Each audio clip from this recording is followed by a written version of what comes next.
បងប្អូនទាំងអស់គ្នាខ្ញុំអានហេតុដែលនាំឲ្យកក្រកផែនដីព្រះសម្មាសម្ពុទ្ធព្រះអង្គសម្ដែងជាមួយព្រះអនន្តមានសេចក្តីត្រេះរិះយ៉ាងណាបានព្រះអង្គសម្ដែងហេតុដែលនាំឲ្យកក្រកផែនដីមាន8យ៉ាងនៅក្នុង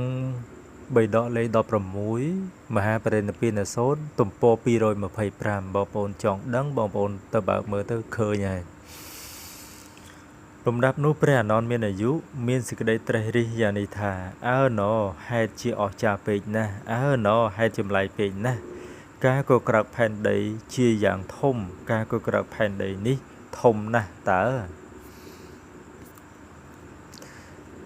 គួរឲ្យភ្លុកភ្លឹក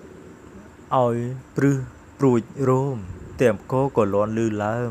មានហេតុដូចម្ដេចមានបច្ច័យដូចម្ដេចណដែលនាំឲ្យកក្រៅផែនដីជាយ៉ាងធំម្លេះទើបព្រះអនន្តមានអាយុចូលទៅគប់ព្រះមានព្រះភិក្ខលុះចូលទៅដល់ហើយក៏ក្រាបថ្វាយបង្គំព្រះមានព្រះភិក្ខ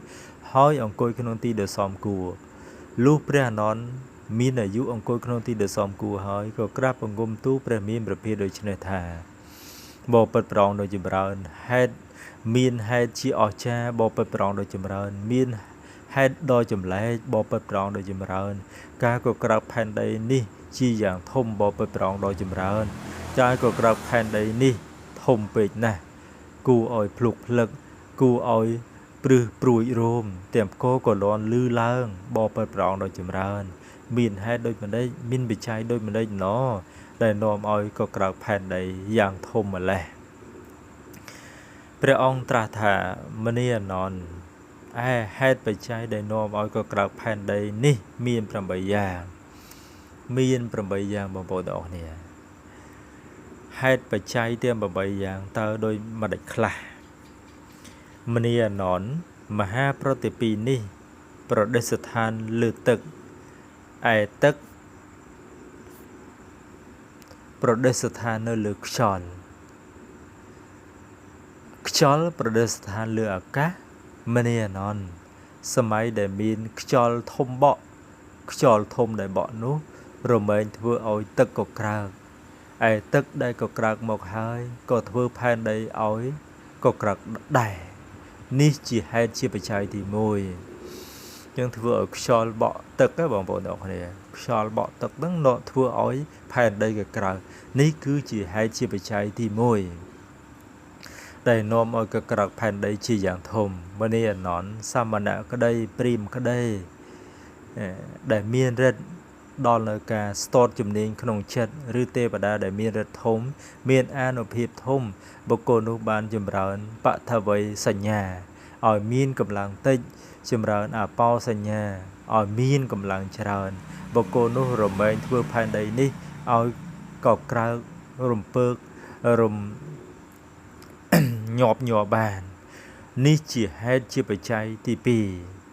2ដែលនាំឲ្យកក្រកផែនដីជាយ៉ាងធំមនីអនន្តមួយទៀត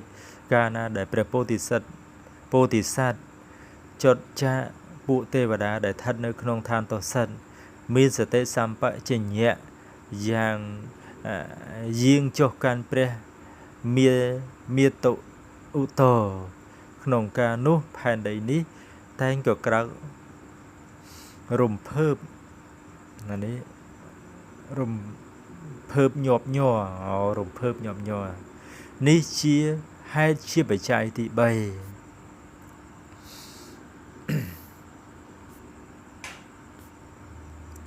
ដែលនាំឲ្យកក្រៅផែនដីជាយ៉ាងធំមនីអនន្តមួយទៀតកាលណាដែលព្រះពោធិសត្វមានសតិសម្បជញ្ញៈទ្រង់ប្រសូតចាកព្រះមាតុឧត្តរក្នុងការនោះផែនដីនេះតែងក៏ក្រៅរំភើបញាប់ញ័រនេះជាហេតុជាបច្ច័យទី4ដែលនាំឲ្យកក្រៅផែនដីជាធំមនីអនន្តមួយទៀតកាលណាដែលព្រះតថាគតត្រាស់ដឹងនៅអនុត្តរសម្មាសម្ពុទ្ធញ្ញាណក្នុងការនោះផែនដីនេះតែងក៏ក្រៅរំភើបញាប់ញ័រនេះជាហេតុជាបច្ច័យទី5ដែលនាំឲ្យកក្រៅផែនដីជាយ៉ាងធំមនីអនន្តមួយទៀតកាលណាដែលព្រះតថាគតញ៉ាំងអនុត្តរធម្មចក្រឲ្យប្រព្រឹត្តទៅក្នុងការនោះផែនដីនេះតែងក៏ក្រៅញាប់ញ័រនេះ ជាហេតុជាបច្ច័យទី6ដែលនាំឲ្យកក្រៅផែនដីជាយ៉ាងធំមនីអនន្តមួយទៀតកាលណាដែលព្រះតថាគតមានសតិសម្បជញ្ញៈ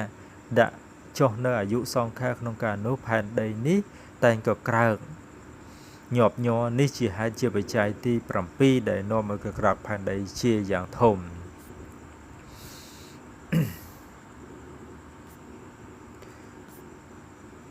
មនីអនន្តមួយទៀតកាលណាដែលព្រះតថាគតបរិនិព្វានដល់អនុបាទិសេសនិព្វានធាតុក្នុងការនោះផែនដីនេះតែងក៏ក្រៅរំភើបញាប់ញ័រនេះជាហេតុជាបច្ច័យទី8ដែលនាំឲ្យកក្រៅផែនដីជាយ៉ាងធំមនីអនន្តហេតុបច្ច័យដែលនាំឲ្យកក្រៅផែនដីជាយ៉ាងធំមាន8យ៉ាងនេះឯងចឹងមាន8យ៉ាងបងប្អូនទាំងអស់នេះចាំទេហេតុដែលនាំមកក្រៅផែនដីហ្នឹងឯងបងប្អូនអាចដឹងចង់ដឹងច្បាស់ទៅចូលទៅអានខ្លួនឯងបីដកលេខ16ទំព័រ225សូត្រនោះមានន័យថាបរិនិព្វានសូត្រហ្នឹងហើយបងប្អូនបាទ